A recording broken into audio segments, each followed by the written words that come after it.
ఈరోజు అంటే ఒక ప్రజాప్రతినిధిగా ఎన్నిక కాబడిన తర్వాత ఎవరైనా మామూలుగా మాట్లాడాలనుకుంటే అసెంబ్లీకి వచ్చి మాట్లాడతారు.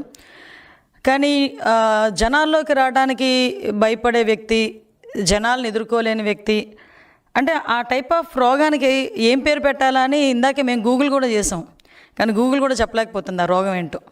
అలాంటి రోగం కలిగిన వ్యక్తి జగన్మోహన్ రెడ్డి.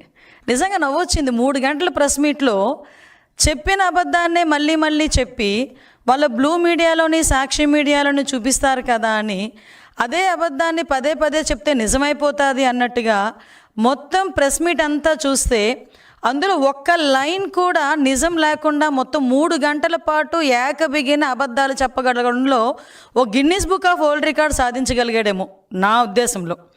సో తను యాక్చువల్గా మామూలుగా చూసుకుంటే అతను ఏమనొచ్చు అంటే ఒరిజినల్ హ్యాబిచువల్ క్రిమినల్స్ ఉన్న మెంటాలిటీ. పోలీస్ లాంగ్వేజ్లో ఈ హ్యాబిచువల్ క్రిమినల్స్, హ్యాబిచువల్ అఫెండర్స్ అని చెప్పి ఒకటి ఉంటుంది. యాక్చువల్గా అందులోనే మనం హ్యాబిచువల్స్ మామూలుగా మాట్లాడుకున్న ఇతగాడిని చూస్తే ఒరిజినల్ హ్యాబిచువల్ క్రిమినల్. ఎందుకంటే అతనికి బేసికల్గా క్రిమినల్ మెంటాలిటీతో ఉన్న ఈ వ్యక్తి ఎప్పుడు చూసినా క్రిమినల్గానే ఆలోచిస్తాడు, అబద్ధాలే మాట్లాడతాడు. ఆఖరికి అబద్ధాన్ని కప్పిపుచ్చడానికి అవతల వాళ్ళ మీద నెపాలు నెట్టడానికి కూడా ఎక్కడా కూడా ఎట్టి పరిస్థితుల్లోనూ వెనుకాడడు. అతను చేసిన తప్పిదాలని పక్క వాళ్ళ మీద నెట్టడానికి చూసే వ్యక్తుల్లో ఫస్ట్ వ్యక్తి జగన్మోహన్ రెడ్డి ఉంటాడు. మొన్న నేను ఒకటి చూసా, మొహానికి మసి అంటుకుంటేనట తుడాల్సింది అద్దాన్ని కాదట, మన మొహం మనం తుడుచుకోవాలి. దాని అర్థం ఏంటి? మసిపోవాలంటే మన మొహం మనం తుడుచుకోవాలి. దాని అర్థం ఏంటంటే మనం తప్పులు చేసి పక్కోడి మీద నెడితే మన మీద ఉన్న మరకలు పోవు. ఆ తప్పులు మనం సరిదిద్దుకుంటాలనుకుంటే అప్పుడు పోతాయి. అలా ఉంది ఈరోజు జగన్మోహన్ రెడ్డి పరిస్థితి చూస్తే. అంటే ఆఖరికి ఈరోజు చూసుకొని ఒక 35 సంవత్సరాలుగా వ్యాపార రంగంలో ఏకబిగిన అవార్డులు సాధించుకుంటూ ఎక్కడా కూడా ఎటువంటి మచ్చ లేకుండా వెళ్తున్న హెరిటేజ్ ఫుడ్స్ మీద కూడా అతని తాలూకా అక్కసును వెళ్ళగక్కడం చూస్తూ ఉంటే నిజంగా ఒక పక్క నుంచి నవ్వు వచ్చింది, ఒక పక్క నుంచి బాధ అనిపించింది. ఎక్కడో అక్కడ హెరిటేజ్ని బయటకు తీసుకురావాలి అంటే ఎక్కడో ఒక డైవర్షన్ పాలిటిక్స్ చేయాలి. ఇప్పుడు మొత్తం ఆంధ్రప్రదేశ్లోనే కాదు భారతదేశంలో వెంకటేశ్వర స్వామి భక్తులందరూ కూడా ఈరోజు ఆ కల్తీ జరిగింది, మహాపాపం జరిగింది అని గురించి మాట్లాడుకుంటా ఉంటే దీని అంతటినీ సైడ్ చేసి ఎక్కడో ఇప్పుడు సంబంధించిన కొన్ని కంపెనీస్ని తీసుకొచ్చి అదేవిధంగా హెరిటేజ్ కంపెనీ మీద వీటి మీద ఏదో రకంగా బురద జల్లాలి అని చెప్పి ఒక రకంగా మాట్లాడే పరిస్థితి కనిపిస్తూ ఉంటే, ఇందాపూర్ డైరీ గురించి మాట్లాడే పరిస్థితి కనిపిస్తూ ఉంటే నిజంగా బాధ అనిపిస్తుంది. ఇందాక ప్రెస్ మీట్ పెడుతూ నా దగ్గర చాలా ఆధారాలు ఉన్నాయి, ఇన్ని పేపర్స్ తీసుకొచ్చాడబ్బా. అన్ని పేపర్స్ చూసుకొని నేను అనుకున్నాను, అబ్బా ఏం ఆధారాలు సేకరించేసాడో అని చెప్పి మేము కూడా అలాగ ఒకసారి చూసిన వెంటనే నవ్వు వచ్చింది. యాక్చువల్గా ఇందులోని మనకి హెరిటేజ్కి సంబంధించి వెబ్సైట్ ఓపెన్ చేసుకున్నా కూడా లిస్ట్ ఆఫ్ కంపెనీస్ ఒక యూనిట్స్ సుమారుగా 20 ఉంటాయి. ఆ 20 లిస్ట్ ఆఫ్ యూనిట్స్లో కూడా 15 హెరిటేజ్కి సంబంధించి ఓన్ యూనిట్స్, అవి ఒక 5 కాంట్రాక్ట్ మ్యానుఫ్యాక్చరింగ్ యూనిట్స్. అయితే వీళ్ళు ఈ సాగ్రిగేట్ చేసుకునే కార్యక్రమంలో ఈ మ్యానుఫ్యాక్చరింగ్ యూనిట్ అని చెప్పి ఒక దగ్గర రాశారంట. ఇది ఒక్కటే కాదండి, ఇందాపూర్కి సంబంధించిన కంపెనీ గురించే రాయలేదు అది. ఇప్పుడు ఈ 5 కాంట్రాక్ట్ మ్యానుఫ్యాక్చరింగ్ యూనిట్లో one of the unit Indapur unit అది. అయితే దానికి కూడా ఈ 5టికి కూడా మ్యానుఫ్యాక్చరింగ్ యూనిట్ అనే రాశారు తప్పించి దానికి ఒక్కటి కూడా ఎక్కడా కూడా రాయలే. అది కూడా ఏంటంటే వాళ్ళ సిస్టంలో ఒక ప్రోగ్రామ్గా వాళ్ళు చేసుకున్నారు తప్పించి ఏదో మిమ్మల్ని మభ్యపెట్టడానికో జనాలను మభ్యపెట్టడానికో చేసిందైతే కాదు అని చెప్పి చాలా క్లియర్గా తెలుస్తుంది.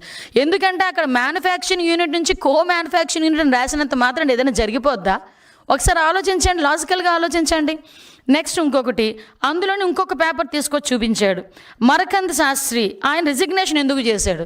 ఆయనకు వేరే ఉద్యోగం వచ్చింది, రిజిగ్నేషన్ చేశాడు, స్టిల్ నవ్ ఇంకా అక్కడే వర్క్ చేస్తున్నాడు. ఈ మార్చి నెలాఖరుకో అతను రిలీవ్ చేసి పంపిస్తారు. ఇంతకు ముందు 4 సంవత్సరాల క్రితం వేరే కంపెనీలో పనిచేసేవారు, 4 సంవత్సరాల ముందు ఈ హెరిటేజ్ కంపెనీకి వచ్చారు. ఇప్పుడు అతనికి వేరే కంపెనీలో మంచి ఇంకో ఉద్యోగం వచ్చింది, ఆ ఉద్యోగానికి అతను వెళ్ళిపోతున్నారు, రిజిగ్నేషన్ ఇచ్చారు. ఇది కూడా వన్ ఆఫ్ ద యాక్చువల్గా నార్మల్ ప్రాక్టీస్ అది.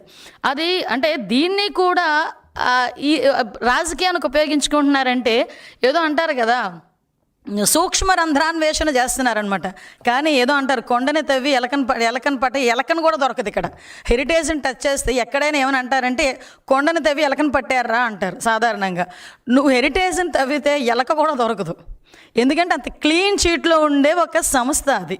అటువంటి పరిస్థితి నుంచి ఈరోజు మనకి అది కూడా ఎందుకు పెడతారంటే వెబ్సైట్లో పెట్టారు. అది వాళ్ళేం దాచుకోలేదే, వెబ్సైట్లో పెట్టారు. ఎందుకు వెబ్సైట్లో పెట్టారు? యాక్చువల్గా స్టాక్ ఎక్స్చేంజ్కి వాళ్ళు ఇన్ఫర్మేషన్ ఇవ్వాలి. ఎందుకంటే బికాస్ ఆఫ్ ఇన్వెస్టర్స్కి తెలియాలి పలానా సేల్స్ డిపార్ట్మెంట్కి సంబంధించిన head of the sales department manager అతను హెడ్ ఆఫ్ ద డిపార్ట్మెంట్ వెళ్ళిపోతున్నాడు, రిజైన్ చేశాడు అన్న విషయాన్ని స్టాక్ ఎక్స్చేంజ్ వాళ్ళకి చెప్పాలి వీళ్ళు, ఎట్ ద సేమ్ టైం ఇన్వెస్టర్స్కి తెలియాలి. కాబట్టి ఓపెన్గా అది వెబ్సైట్లో పెట్టడం జరిగింది. ఆ వెబ్సైట్లో కాగితాన్ని తీసుకొచ్చి ఇతను ఎందుకు రిజైన్ చేశాడు? నీకు చెప్పిగా రిజైన్ చేయాలా, లేకపోతే నీకు చెప్తే కానీ రిజైన్ అక్కడ చేయనివ్వా?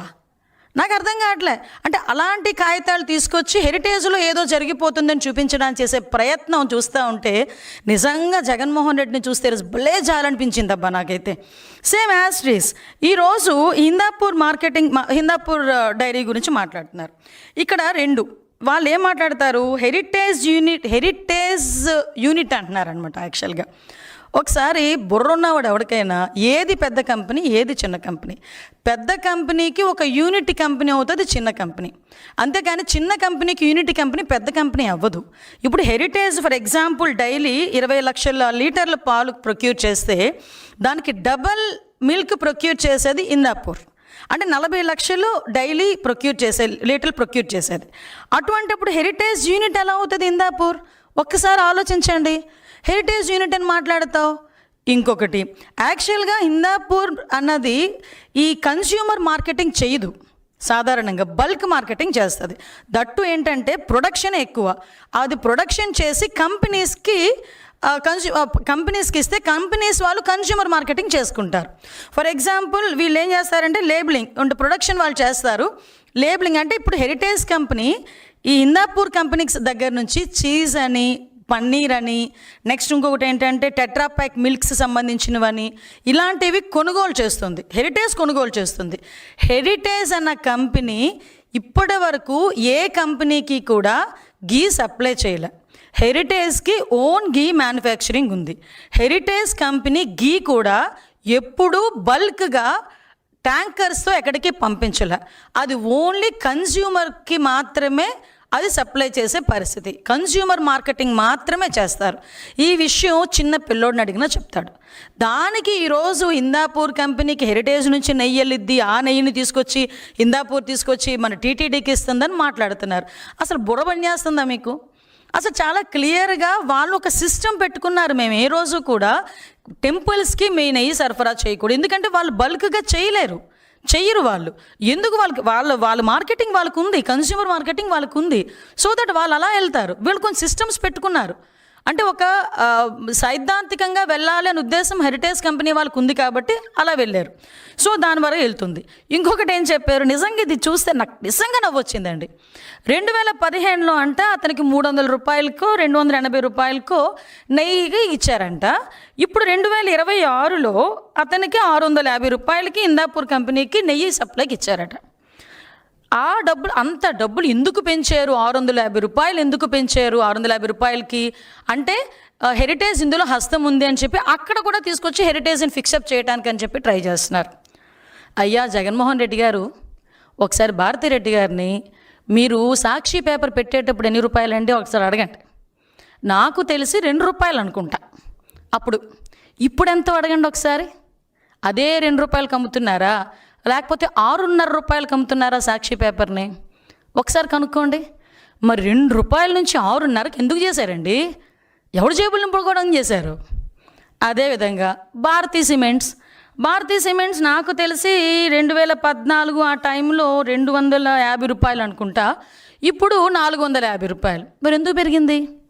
అంటే 2015లో పాల ప్యాకెట్ ధర 19 రూపాయలు ఉంటే 2026కి పాల ప్యాకెట్ ధర 40 రూపాయలు. అబ్బా, పాల ప్యాకెట్ ధర పెరిగితే ఆటోమేటిక్గా నెయ్యి ధర పెరిగిద్ది కదా. ఆఫ్కోర్స్ నీకు ఎలా తెలుస్తుందిలే, పాలే లేకుండా నెయ్యి తీసేటంత టెక్నాలజీ నీకు సాక్షి టీవీలోని లేకపోతే నీ తాడేపల్లి ఇంట్లోనే ఉంది కదా, ఆటోమేటిక్గా నీకు తెలియకపోవచ్చు. తెలుసుకో నాయన, విషయం ఏంటంటే అప్పటికి ఇప్పుడు రేట్లు పెరిగినాయి, పాల ధర పెరిగింది. ఫర్ ఎగ్జాంపుల్ నందిని ఉంది, నందిని డైరీ వాళ్ళకి 700 రూపాయలకి ఇస్తున్నారు. ఎందుకో తెలుసా? కర్ణాటకలో పాల ధర ఇంకా ఎక్కువ కాబట్టి అక్కడ ఎక్కువ కాబట్టి 700 రూపాయలకి సప్లైకి ఇచ్చింది ఇదే టీటీడీ. మరి దాని గురించి ఎందుకు మాట్లాడట్లా?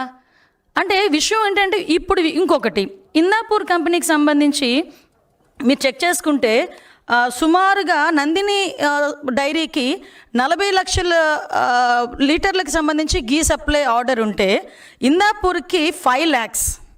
నిజంగా హెరిటేజే ఇన్వాల్వ్ అయ్యింది అనుకుంటే ఆ 50 లక్షలు హెరిటేజ్ ఇందాపూర్ తీసుకోలేదా? ఆ చిన్న చిన్న లాజిక్స్ ఎందుకు మిస్ అవుతున్నావు అబ్బా? అదొకటి. నెక్స్ట్ ఇంకొకటి మనం మాట్లాడుకుంటే ఇట్టి పరిస్థితుల్లో ఇందాక కూడా చెప్పాను, ఇందాపూర్ అనే దగ్గర ఈరోజు వరకు హెరిటేజ్ కంపెనీ ఏది సప్లై చేయలేదు.